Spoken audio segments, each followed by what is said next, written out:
അറബി ലോകം ഒന്നിച്ചല്ല നിൽക്കുന്നത്. പക്ഷേ അവര് ഒരു തരം നിസ്സംഗത പാലിക്കുകയോ എന്നാൽ ഇത് ഒത്തുതീർപ്പാക്കുന്നതിന് വേണ്ടിയിട്ടുള്ള ആത്മാർത്ഥമായ ശ്രമങ്ങൾ ഉണ്ടാവുകയോ ചെയ്തിട്ടില്ല. ഹിസ്ബുള്ളയുടെ സമയം ഹിസ്ബുള്ളയുമായിട്ടും ഹമാസുമായിട്ടും നേരത്തെ ഖത്തർ മാത്രമാണ് ചില ബന്ധങ്ങൾ. മറ്റു രാജ്യങ്ങൾ UAE പോലുള്ള രാജ്യങ്ങൾ അവർക്ക് ഒരു പിന്തുണയും കൊടുക്കുന്നില്ല. സൗദി അറേബ്യ പാലസ്തീൻ അഭയാർത്ഥികളെ ഈ രാജ്യങ്ങളാരും പാലസ്തീൻ അഭയാർത്ഥികളെ സ്വീകരിക്കില്ല. ഇസ്രായേലും ഇറാനും തമ്മിലുള്ള വിഷയം 1979 ഇസ്ലാമിക് റവല്യൂഷൻ നടന്നത് മുതൽ ഇസ്രായേലും ഇറാനും തമ്മിലുള്ള സംഘർഷമുണ്ട്. അപ്പൊ ഇന്ന് കാണുന്ന യുദ്ധം എന്ന് പറഞ്ഞാൽ കഴിഞ്ഞ 46 വർഷമായി തുടരുന്ന ഒരു യുദ്ധമാണ്. പക്ഷെ ഇറാൻ വാറിൽ സപ്പോർട്ട് ചെയ്തത് ഇസ്രായേൽ ഇറാനെ സപ്പോർട്ട് ചെയ്തല്ലോ. ഇൻഡയറക്റ്റ് ആയിട്ട് സപ്പോർട്ട് ചെയ്തെന്നേ പറയാൻ പറ്റുള്ളൂ. കാരണം എന്തായാലും പലതരത്തിൽ പല റോളുകൾ അവർ ചെയ്തിട്ടുണ്ടാവാം. പക്ഷെ ഇറാനും ഇസ്രായേലും തമ്മിൽ ഷായുടെ കാലഘട്ടം വരും, അതായത് 1979 ഫെബ്രുവരി വരെ വളരെ നല്ല ബന്ധം. മറ്റ് അറബി രാജ്യങ്ങൾക്ക് വ്യത്യസ്തമായിട്ട് ഒരു നിലപാടത്തെ രാജ്യമാണ് അന്നത്തെ ഇറാൻ, പഴയ ഇറാൻ, ഷായുടെ കാലഘട്ടത്തിലെ ഇറാൻ രാജഭരണമുള്ള സമയത്ത്. അതൊരു മോഡേണിസ്റ്റ് രാജ്യമായിരുന്നു യൂറോപ്യൻസിനെ. പല ഇറാന്റെ വാറിലും ഇസ്രായേൽ സപ്പോർട്ട് ചെയ്ത് കൂടെ തിരിച്ചും ഇറാൻ അതേമാതിരി ഇസ്രായേലിനെ സപ്പോർട്ട് ചെയ്തു. പക്ഷെ അതൊരു സൈനികമായ സപ്പോർട്ട് അന്നത്തെ ഇറാന്റെ സൈനിക ശക്തി അല്ലാത്തത് കൊണ്ട് ആ തരത്തിലുള്ള സപ്പോർട്ടില്ല. ഇസ്രായേൽ കുറച്ചുകൂടി ആധുനികമായ സൈനിക സംവിധാനങ്ങളുള്ള രാജ്യമാണ്. അപ്പൊ അതുകൊണ്ട് അതിന് നമ്മൾ പറയുന്ന ഒരു മോറൽ ഇൻഡയറക്റ്റ് സപ്പോർട്ടാണ് അതുകൊണ്ട് ഉദ്ദേശിക്കുന്നത്. പക്ഷെ നമ്മളെ ഈ വിഷയങ്ങൾക്കുള്ള ഒരു പ്രധാന പ്രോബ്ലം നമ്മൾ റിസോൾവ് ചെയ്യാൻ പറ്റാത്ത കാര്യം, നമ്മൾ ഈ കാലഘട്ടത്തിൽ നമ്മൾ വന്നിട്ടുള്ള എല്ലാ സമാധാന ശ്രമങ്ങളും അട്ടിമറിക്കപ്പെടും. അപ്പം അതിന് നമുക്കുള്ളൊരു പോംവഴി എന്ന് പറയുന്നത് പശ്ചിമേഷ്യയില് 2 രാജ്യങ്ങളെ രൂപപ്പെടുക. ഇസ്രായേൽ പോലെ തന്നെ പാലസ്തീനിയൻ കൂടെ അന്തിമമായി രൂപപ്പെട്ടാൽ മാത്രമേ ഇവിടെ ശാശ്വത സമാധാനം ഉണ്ടാവും. കാരണം മാപ്പിൽ നോക്കിയ പലസ്തീൻ ഇല്ല, ഇസ്രായേൽ ഉണ്ട് അല്ലേ? പാലസ്തീൻ അതോറിറ്റി എന്നുള്ളത് രാജ്യമായിട്ട് ഐക്യരാഷ്ട്ര സംഘടനയിൽ റെപ്രസെന്റേഷൻ ഉണ്ടെങ്കിലും അത് രാജ്യമായിട്ട് അമേരിക്ക ഉൾപ്പെടെ രാജ്യങ്ങൾ അംഗീകരിച്ചിട്ടില്ലല്ലോ. അപ്പൊ ഇന്ത്യ ഗവൺമെന്റ് PLO അംഗീകരിച്ചിട്ടുണ്ട്, പലസ്തീൻ അംഗീകരിച്ചിട്ടുണ്ട്. രാഷ്ട്രത്തിന്റെ പദവി കൊടുത്തിട്ടില്ല. ഐക്യരാഷ്ട്ര സംഘടനയിൽ അവരെ ക്ഷണിക്കപ്പെടുന്നത് വേറൊരർത്ഥത്തിലാണെന്നേ ഉള്ളൂ. ഒരു സ്വതന്ത്ര പരമാധികാര രാജ്യം എന്ന തരത്തിലുള്ള ഒരുപാട് ആനുകൂല്യങ്ങൾ അവർക്ക് ലഭിക്കുന്നില്ല. അന്താരാഷ്ട്ര ബന്ധങ്ങൾക്ക് ആ പരിമിതിയുണ്ട്. പക്ഷെ ഇന്നത്തെ സാഹചര്യം കൂടുതൽ വഷളാകുകയാണ് ചെയ്തത്. ഇതിൽ വഷളാകുന്നതിന് അമേരിക്കയ്ക്ക് വലിയ റോളുണ്ട്, ഇസ്രായേലിന് വലിയ റോളുണ്ട്, ഇറാന് വലിയ റോളുണ്ട്. ഇതിൽ നമ്മൾ യഥാർത്ഥത്തിൽ അവിടുത്തെ ജനങ്ങളാണ് ഇരകളാകുന്നത്. ഈ മേഖലയിലെ ജനങ്ങളാണ് ഇരയാകുന്നത്. അപ്പൊ ഇന്ന് നമ്മൾ കാണുന്ന യുദ്ധം എന്ന് പറയുന്നത് 2023 ഹമാസിന്റെ തീവ്രവാദ ആക്രമണത്തെ തുടർന്നുണ്ടാകുന്ന ഗാസയിലെ യുദ്ധമാണ്. ആ ഗാസയിലെ യുദ്ധം നടക്കുമ്പോഴത്തേക്ക് സ്വാഭാവികമായിട്ടും ഹൂതികളും ഹിസ്ബുള്ളയും അതിനകത്ത് ഇടപെടുന്നു. അപ്പോൾ ഈ ഹൂതികളും ഹിസ്ബുള്ളയും ഹമാസിന് സാമ്പത്തിക സൈനിക സഹായം നൽകുന്നത് ഇറാൻ ആയതുകൊണ്ട് സ്വാഭാവികമായും ഇസ്രായേൽ ഇറാനെ ആക്രമിക്കുന്നു. അങ്ങനെയാണ് കഴിഞ്ഞ ജൂൺ മാസത്തിലുണ്ടാകുന്ന യുദ്ധമുണ്ടാകുന്നു. അമേരിക്ക അതിനകത്ത് പങ്കാളിയാകുകയും പിന്നെ വെടിനിർത്തലുണ്ടാകും. 6 മാസത്തെ വെടിനിർത്തലാണ്. അത് 2 കൂട്ടർക്കും ശാക്തീകരിക്കുന്നതിന് വേണ്ടിയുള്ള ഒരു അവസരമാണ്. അപ്പൊ നമ്മളിപ്പോ കേരളത്തിലെ മാധ്യമങ്ങളില് പലപ്പോഴും നമ്മൾ ചർച്ച ചെയ്യുമ്പോഴും നമ്മൾ ഇതിന്റെ വസ്തുതകളുടെ അടിസ്ഥാനത്തിലല്ല. ഇപ്പം കേരളത്തിൽ നമ്മൾ പലപ്പോഴും ഈ ദുരാഷ്ട്രവാദത്തിനെ അംഗീകരിക്കാത്തവരാണ് കേരളത്തിലെ ആൾക്കാർ. അപ്പൊ എന്റെ ഒരു ചോദ്യം, 1947 ഇസ്രായേൽ വിഭജിക്കുന്ന പാലസ്തീൻ വിഭജിക്കുന്ന അതേ വർഷത്തിൽ തന്നെയാണ് ഇന്ത്യ വിഭജനം നടന്നത്. അപ്പൊ ഇന്ത്യ വിഭജനം നടന്നപ്പോഴും നമ്മുടെ ഇന്ത്യയിലെ ഹിന്ദു സംഘടനകളോ അല്ലെങ്കിൽ ഇന്ത്യയും പാകിസ്ഥാനെ അംഗീകരിക്കാതിരിക്കുകയോ ഒന്നും ചെയ്തില്ല. ലോകം കണ്ട ഏറ്റവും വലിയ ക്രൂരമായ കൊലപാതകങ്ങളും അഭയാർത്ഥി പ്രഭാവം ഉണ്ടാകുന്ന ഇന്ത്യ വിഭജനത്തിലാണ്. പക്ഷെ നമ്മളെല്ലാവരും ക്ഷമിക്കുകയും സഹിക്കുകയും ചെയ്തു. അതിന്റെ ചരിത്രം പോലും നമ്മളെ കുട്ടികൾ പഠിക്കാതെയാണ് നമ്മളൊക്കെ വളർന്നത്. പക്ഷെ നമ്മൾ പാകിസ്ഥാൻ അംഗീകരിച്ചു. അപ്പൊ നമ്മൾ പാകിസ്ഥാൻ അംഗീകരിക്കുന്നില്ല എന്നൊരു നിലപാടാണ് ഇന്ത്യ സ്വീകരിക്കുന്നു, അല്ലെങ്കിൽ ഇന്ത്യയിലെ കുറെ ഹിന്ദു സംഘടനകൾ സ്വീകരിക്കുന്നു എങ്കിൽ ഇന്നത്തെ അവസ്ഥ എന്തായിരിക്കും? അപ്പൊ ഈ സൗത്ത് ഏഷ്യയിൽ സമാധാനം നിലനിൽക്കുന്നത് ഇന്ത്യ വിഭജനത്തെ ഇന്ത്യയിലെ ഹിന്ദു സമൂഹവും ഇന്ത്യൻ ഭരണകൂടവും അംഗീകരിച്ചതുകൊണ്ടാണ്.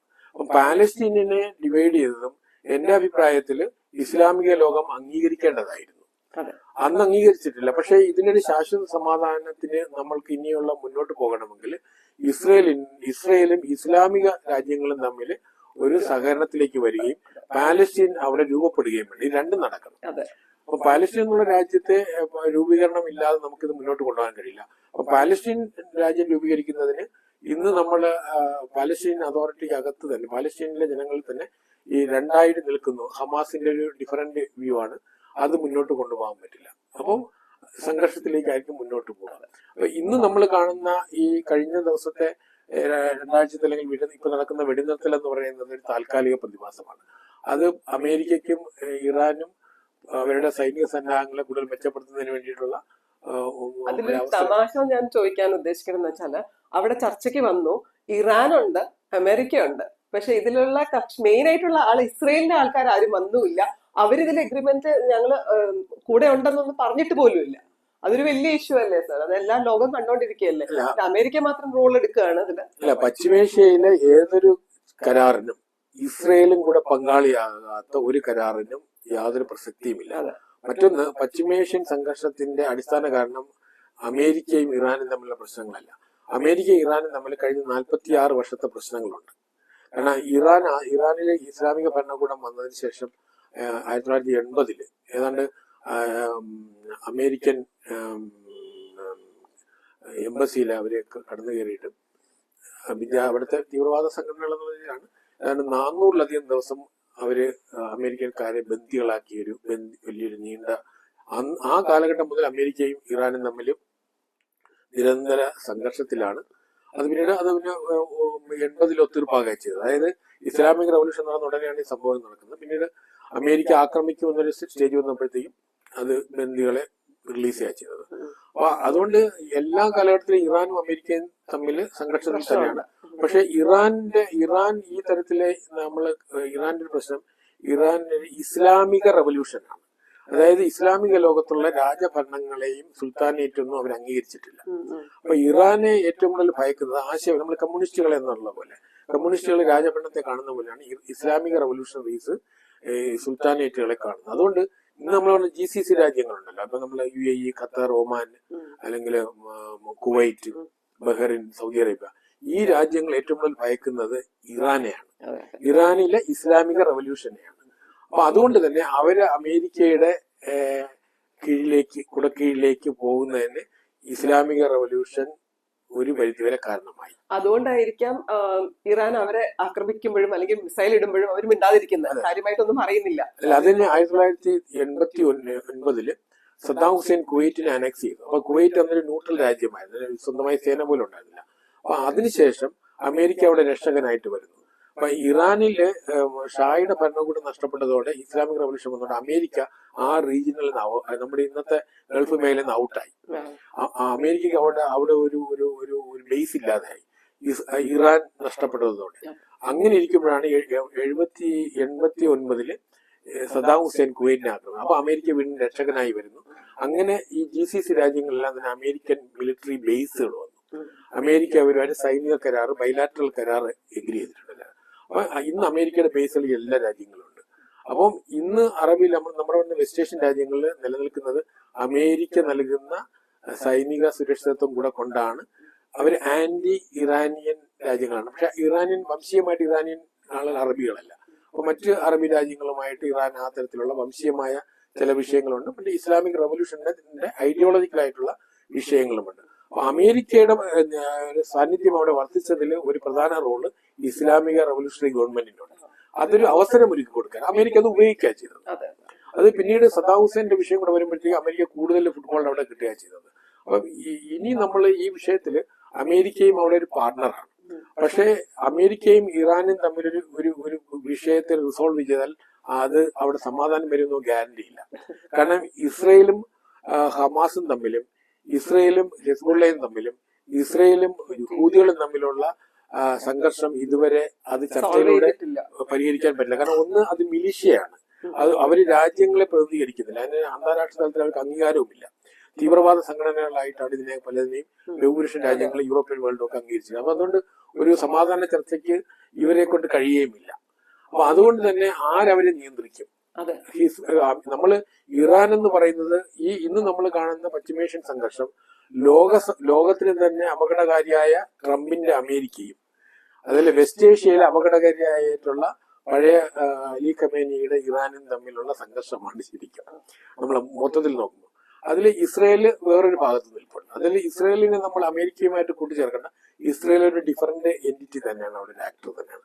അപ്പൊ ഈ ഇസ്രയേലിന്റെ വിഷയം, ഇസ്രയേലിന്റെ നിലനിൽപ്പ് ഇസ്രയേലിന്റെ ഒരു പ്രധാന വിഷയമാണ്. അപ്പൊ നമ്മൾക്ക് ഇതിനകത്ത് ന്യൂട്രലായിട്ട് നമ്മുടെ ഇന്ത്യ ഇന്ന് അംഗീകരിച്ചിട്ടുള്ളത് പാലസ്റ്റീന്റെ ഡിവിഷനെയും രണ്ട് രാഷ്ട്രങ്ങളായി പാലസ്റ്റീൻ ഡിവൈഡ് ചെയ്യുന്ന ഐക്യരാഷ്ട്ര സംഘടനയിൽ 47 ഇന്ത്യ എതിർത്ത രാജ്യമാണ്. അതിന് 2 മാസത്തിന് മുമ്പാണ് ഇന്ത്യ രണ്ടായിട്ട് ഡിവൈഡ് ചെയ്തത്. അന്ന് നമ്മൾ പറഞ്ഞ ന്യായീകരണം നമ്മൾ വിഭജനത്തിന്റെ ഒരുപാട് ദുഃഖങ്ങൾ അനുഭവിച്ചിട്ടാണ് നമ്മൾ ആ വിഭജനത്തെ സപ്പോർട്ട് ചെയ്യാത്തത്. പക്ഷെ പിന്നീട് നമ്മൾ ഇസ്രായേലുമായിട്ട് നയതന്ത്രബന്ധം തുടങ്ങിയിരുന്നില്ല. 92-ലാണ് നമ്മൾ നയതന്ത്രബന്ധം തുടങ്ങുന്നത് നരസിംഹറാവുവിന്റെ സമയത്ത്. അത് പ്രധാനമായിട്ടും നമ്മളെ അറബി ലോകത്തോട് നിൽക്കുന്നു എന്നുള്ള ഒരു പൊളിറ്റിക്കൽ ഡിസിഷൻ ആയിരുന്നു. പിന്നീട് നമ്മൾ ഇന്ന് ഇന്ത്യയുടെ ഏറ്റവും അടുത്ത നമ്മുടെ ഡിഫൻസ് പാർട്ണറാണ് ഇസ്രായേൽ. ഏറ്റവും കൂടുതൽ നമ്മൾ ഇസ്രായേലുമായിട്ട് ആംസ് ഉൾപ്പെടെയുള്ള എല്ലാ മേഖലയിലും വളരെയധികം സഹകരണമുണ്ട്. നമ്മളുമായിട്ട് വളരെയധികം നമുക്ക് ഇസ്രായേലിന്റെ സപ്പോർട്ട് ഇല്ലാതെ നമ്മുടെ സുരക്ഷിതത നമുക്ക് ഡിഫൻസിന് ഒരുപാട് സപ്പോർട്ട് ആയിട്ട് ആവശ്യമുണ്ട്. ആ തരത്തിലുള്ള ഇന്റലിജൻസ് സംവിധാനങ്ങൾ, പക്ഷേ തീവ്രവാദികളുമായിട്ടുള്ള വിഷയത്തിലൊക്കെ നമ്മുടെ രാജ്യം വളരെ ക്ലോസ് ആയിട്ടുള്ള റിലേഷൻ ഉണ്ട്. അപ്പൊ ഇന്ത്യയെ സംബന്ധിച്ച് അറബി ലോകവും വളരെ നമുക്ക് അടുപ്പമുള്ള രാജ്യങ്ങളാണ്, ഇസ്രായേലും അടുപ്പമുള്ള രാജ്യങ്ങളാണ്. അപ്പൊ നമുക്ക് ഇതിനകത്ത് പ്രത്യേകിച്ച് ഒരു നിലപാടെടുക്കാൻ കഴിയില്ല. കാരണം നമ്മുടെ പൗരന്മാർ ഈ മേഖലയിലെ ഏതാണ്ട് 1 കോടി ഇന്ത്യൻകാർ ജീവിക്കുന്നു. ട്രേഡ് റിലേഷൻ തന്നെ കഴിഞ്ഞ വർഷം നമ്മുടെ ഇന്ത്യ GCC രാജ്യങ്ങളെ ട്രേഡ് റിലേഷൻസ് $170 ബില്യൺ. അപ്പൊ ഇന്ത്യയുടെ കയറ്റുമതി 70 ബില്യൺ ആണ് ലാസ്റ്റ് ഇയറിൽ. അപ്പൊ ഇറാനുമായിട്ട് നമ്മുടെ കൊമേഴ്സ്യൽ റിലേഷൻ വെറും 1 ബില്യന് താഴെയുള്ളൂ. അതുപോലെ നമ്മുടെ പൗരന്മാർ കഴിയുന്നത് നമുക്ക് 95-96 ലക്ഷം പേര് താമസിക്കുന്നതും GCC രാജ്യങ്ങളാണ്. അപ്പൊ നമുക്ക് GCC രാജ്യങ്ങളുടെ സുരക്ഷിതത്വം നമ്മുടെ പൗരന്മാരുടെയും നമ്മുടെ രാജ്യ താല്പര്യവും കൂടെയാണ്. അപ്പൊ ഇന്ത്യക്ക് ഇതിനകത്ത് ഒരുപാട് പരിമിതികളുണ്ട്. പക്ഷെ നമ്മളുടെ മധ്യസ്ഥതയിൽ തീർക്കാൻ കഴിയുന്നൊരു വിഷയമല്ല. ഇപ്പൊ പാകിസ്ഥാനില് നമ്മൾ കഴിഞ്ഞ ചർച്ച ഇസ്ലാമാബാദിൽ നടക്കുന്നത് നമ്മളിവിടെ കോൺഗ്രസ് പാർട്ടി ഉൾപ്പെടെ ഇന്ത്യ ഗവൺമെന്റ് പരാജയപ്പെട്ടു. അത് ശരിയല്ല. കാരണം അമേരിക്ക പറഞ്ഞിട്ട് പാകിസ്ഥാൻ വെന്യൂ ആക്കിയതാണ്. രണ്ടാമത്, ഒരിക്കലും പശ്ചിമേഷ്യൻ വിഷയങ്ങൾക്ക് പാകിസ്ഥാൻ ഒരു മീഡിയേറ്റർ ആകാൻ പറ്റില്ല. കാരണം ഇസ്രയേലിനെ പാകിസ്ഥാൻ അംഗീകരിച്ചിട്ടില്ല. നമ്മൾ മീഡിയേറ്റർ ആകുന്ന രാജ്യം രണ്ടു കൂട്ടർക്കും ഒരുപോലെ സ്വീകാര്യമായിരിക്കണം. അതുകൊണ്ട് പശ്ചിമേഷ്യയിലെ സമാധാന കരാറിനൊന്നും തന്നെ പാകിസ്ഥാൻ വെന്യൂ ആക്കാൻ, അത് അമേരിക്കയുടെ താല്പര്യത്തിന് വേണ്ടിയിട്ട് അമേരിക്കയുടെ ഒരു വാസൽ സ്റ്റേറ്റ് എന്ന തരത്തിൽ അംഗീകരിച്ചതേ ഉള്ളൂ. അല്ലാതെ പാകിസ്ഥാന്റെ ഒരു ക്രെഡിറ്റ് ആയിട്ട് നമ്മൾ എടുക്കണം. നമ്മളെ ഇവിടുത്തെ രാഷ്ട്രീയക്കാരെ ആ തരത്തിൽ കാണുന്നതേ ഉള്ളൂ. അപ്പോൾ ഇതൊരു വളരെ കോംപ്ലിക്കേറ്റഡ് ആയ വിഷയമാണ്. ചരിത്രവുമായി അതിന് ബന്ധമുണ്ട്, രാജ്യങ്ങളുടെ നിലനിൽപ്പുമായിട്ട് അതിന് ബന്ധമുണ്ട്. അപ്പൊ ഇതില് ശാശ്വത സമാധാനം വേണമെങ്കിൽ ഈ അറബി ലോകം ഒന്നായിട്ട് ചിന്തിക്കണം, മറ്റ് സമൂഹങ്ങളും ഒന്നായി ഇതെന്താണ് സൊല്യൂഷൻ. അപ്പൊ എന്റെ ഒരു അഭിപ്രായത്തിൽ, ഞാൻ ഇന്റർനാഷണൽ പൊളിറ്റിക്സിലെ വിദ്യാർത്ഥി എന്ന നിലയിൽ എന്റെ ഒരു അഭിപ്രായം, നമ്മൾ ഇന്ത്യ പാകിസ്ഥാൻ വിഭജനത്തെ അംഗീകരിച്ചതുപോലെ പാലസ്തീൻ വിഭജനം അറബി ലോകം അംഗീകരിക്കണം. ഇസ്രയേലും അതുപോലെ പാലസ്തീനികളുടെ മൗലിക അവകാശങ്ങൾ അംഗീകരിക്കുകയും ആ പാലസ്തീൻ രാജ്യം രൂപീകരിക്കുന്നതിനുള്ള ഇനിഷ്യേറ്റീവ് ഇസ്രയേലിന്റെ ഭാഗത്തും ഉണ്ടാകണം. അങ്ങനെ പരസ്പരം അംഗീകരിക്കുന്ന ഒരു സാഹചര്യത്തിൽ മാത്രമേ അവിടെ സമാധാനം വരുള്ളൂ. അപ്പൊ ഞാൻ നേരത്തെ സൂചിപ്പിച്ചല്ലോ, 48-50 രാജ്യങ്ങൾ ഇന്നും ഇസ്രയേലുമായിട്ട് നയതന്ത്ര ബന്ധം തുടങ്ങിയിട്ടില്ല. അത് ഒരു പ്രധാന വിഷയം തന്നെയാണ്. അതൊക്കെ ഒന്ന് ശരിയായി എന്നാൽ ഈ വിഷയം നമുക്ക് റിസോൾവ് ചെയ്യണം. കാരണം ഇത് സംഘർഷം, കാരണം ഇസ്രയേലിന്റെ സൈനിക നടപടി ഉണ്ടാകുന്നത് പലപ്പോഴും ഏതെങ്കിലും ഒരു രാജ്യത്തോടല്ല.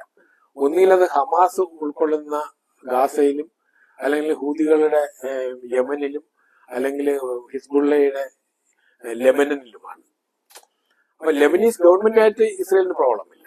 പക്ഷെ ഇത് ഈ മിലിഷ്യ സദേൺ ലെബനനിലെ മുസ്ലിം മേഖലയിലാണ് വർക്ക് ചെയ്യുന്നത്. അപ്പൊ അതുകൊണ്ട് ഇത് ആര് റിസോൾവ് ചെയ്യുന്നുള്ളതാണ്. അപ്പം ഇറാൻ എന്ന് പറയുന്നത്, എക്സ്റ്റൻഡഡ് ഇറാൻ എന്ന് പറയുമ്പോൾ Iran with Hezbollah, Hamas and ഹൂതിയാണ്. അപ്പം പശ്ചിമേഷ്യൻ സമാധാനം വരണമെങ്കിൽ ഒരു കോംപ്ലിക്കേറ്റഡ് ആയിട്ടുള്ള ഒരു സിസ്റ്റമാണ്. നമ്മുടെ രാഷ്ട്രീയ സാഹചര്യങ്ങൾക്കനുസരിച്ചിട്ട് പശ്ചിമേഷ്യയിൽ നമ്മൾ ഏതെങ്കിലും ഒരു ഭാഗത്ത് ചേരുന്നതും ശരിയല്ല. നമ്മുടെ രാജ്യ താല്പര്യം അനുസരിച്ച് നമുക്ക് ഇതിനകത്ത് ചില പരിമിതികളുണ്ട്. അപ്പൊ ഇന്ത്യക്ക് എല്ലാ അറബി രാജ്യങ്ങളുമായിട്ട് വളരെ നല്ല ബന്ധമുള്ള രാജ്യം. അതിന് നമ്മുടെ പ്രധാനമന്ത്രിക്ക് ഏറ്റവും ഉയർന്ന ബഹുമതി ഈ നരേന്ദ്രമോദി സർക്കാർ അറബി ലോകത്തിൽ ഏറ്റവും കൂടുതൽ ഉന്നത ബഹുമതി നേടിയിട്ടുണ്ട്. ആ തരത്തില് നമുക്ക് വളരെ നല്ല ബന്ധമുണ്ട് ഈ രാജ്യങ്ങൾ, ഇറാനുമായിട്ടാണെങ്കിൽ പോലും. പക്ഷെ ഈ വിഷയത്തിൽ ഇടപെടുന്നതിന് ഇന്ത്യക്ക് ഒരുപാട് പരിമിതിയുണ്ട് എന്നുള്ളത്.